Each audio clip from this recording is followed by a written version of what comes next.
What's going on, everybody? Ventura here with the Hot Lap Productions team. Kind of kicking off a little series here with a vlog, if you will, vlog style kind of video. Start kicking off some of our more live videos. Live is probably a bad choice, but kick off some of our more in-person videos is a better way to put it. Kind of kicking off this first installment with a little two-part series. Kind of me showcasing my car and Isaiah showing off his. So nonetheless, I'm here with my beauty of a vehicle.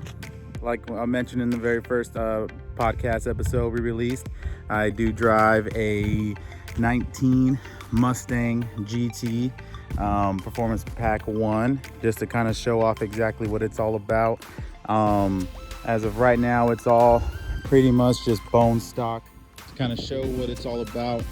For those that don't know, what differentiates this from your regular base model GTs, if you will. First things first, you got the bigger tires up front, or really all around. You got 255s up front with these specific Performance Pack 1 wheels, 19-inch in the front. Like I said, 255s, 275s in the rears. Performance Pack 1 also gets you the Brembo brakes up front, which anyone who's driven any of these bite like nobody's business. Was one of the things that had the biggest adjustments, was learning how not to get caught off guard with these brakes, because they do bite. 275s in the rears, which is, for me, was a big important thing with versus a base model, because the 235s that come on the base are definitely not it. So those are one of the bigger differences. If I'm not mistaken, I believe the suspension setup is different. You do get this wonderful, great looking spoiler with the Performance Pack 1 as well. The package that I do have, it also includes the active exhaust in the rear, or in the rear, of course in the rear, but active exhaust, quiet mode, normal mode, track mode. Track mode is the only way I drive, unless it's 2 o'clock in the morning in the neighborhood. And that's kind of the bigger changes that you get with the Performance Pack 1, along with the front diffuser as well. Not diffuser, the front lip, if you will, that you get with the Performance Pack as well. Not much changes inside, from my understanding, if I understand correctly. In the Performance Pack 1 level, you can option at some point in time, you can option the magnetic suspension, and then of course a bunch of interior options that you can kind of swap from. The most aftermarket part I have about this vehicle would probably be the Coyote badge here in the back that I have on the back end. When I first bought it, the previous owner actually just had that blank, just had it deleted. So I decided to put that. Only other part that's aftermarket on this, or modded if you will, would be the shift knob. It's just a white, I think porcelain if you will, shift knob with black lettering and black stripes. So nothing crazy. It's all pretty much bone stock there. I took off the engine cover. I'm not fond of the way that engine cover looks. So outside of that, everything else is bone stock as they come on this vehicle. I've only had it about 5 months. I bought it in May of 2020. It's October now. So pretty much all stock, nothing crazy going on there.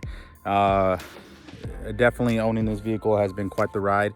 It's been pretty exciting, jumping from that Mazda Speed to this vehicle. I absolutely love this color. That's probably some of the biggest compliments I've gotten out of this car is in the color itself for that. It's just, it catches everybody's eyes, catches everybody's attention. Randomly, gas stations, the other night at a restaurant, someone told me how much they love this color. Driving down the street, if I catch someone I've had people just at stoplights tell me, hey bro, I love the color, good looking car, whatever the case may be. So that's probably been the biggest plus I've gone out of this vehicle, is just actually having something that grabs attention, especially with this blue. Absolutely love this blue. So not as far as exact exactly what I want to do, how I want to mod it up. Haven't gotten that far. It is a little bit of a hefty car note, so my wallet hasn't exactly been happy with the thought of modding up the car, but I definitely have plans for it. I keep going back and forth on whether I want to kind of go more of a track oriented vehicle or a more of a straightaway dragster highway runner type vehicle. So definitely, of course, suspension, that's probably one of the bigger things I want to do first.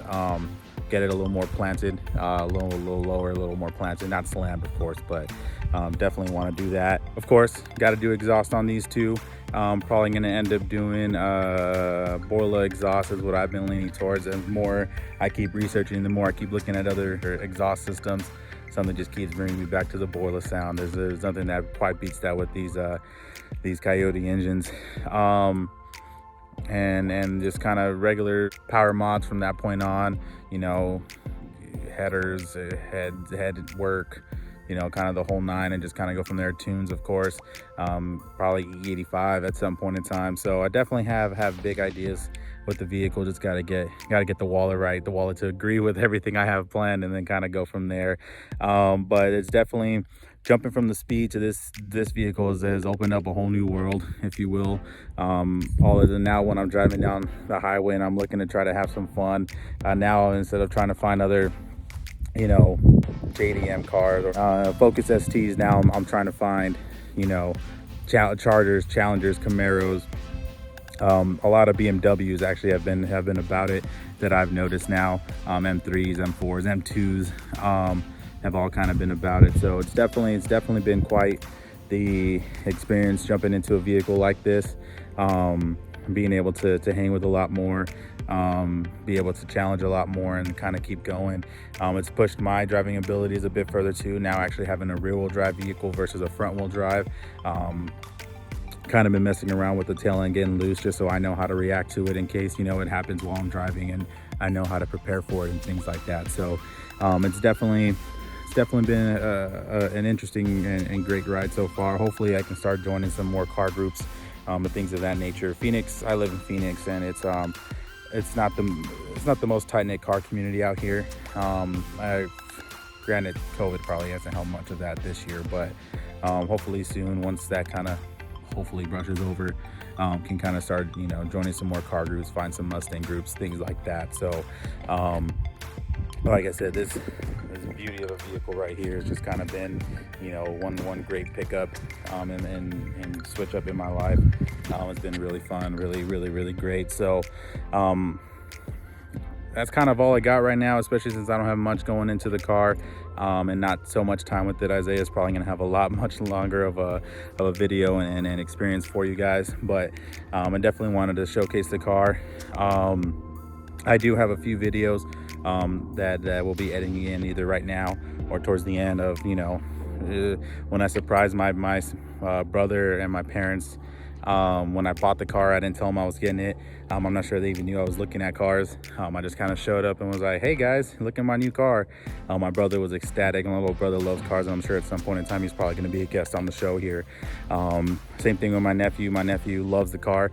My car is actually named Blue Rex because he's always been obsessed with my car, and we found out once he started talking a little bit more that he thinks there's a dinosaur in my car when I rev it up. So because of that, now my Mustang here has been named Blue Rex since. Plan on getting the license plate to match that pretty soon. But have some videos where he's getting excited and telling me to drive fast and things like that. So we'll be getting those here, so you can show those off too. And I guess down the line you guys will get to follow. Somewhere down the line, you guys will get to follow in this journey with me, you know, modding up the car and getting faster and hopefully track days and things like that, and kind of keep going from there. So just wanted to keep it short, simple, and sweet for this one. Like I said, I don't have much going on with it, but with that, guys, thanks everyone for watching, listening.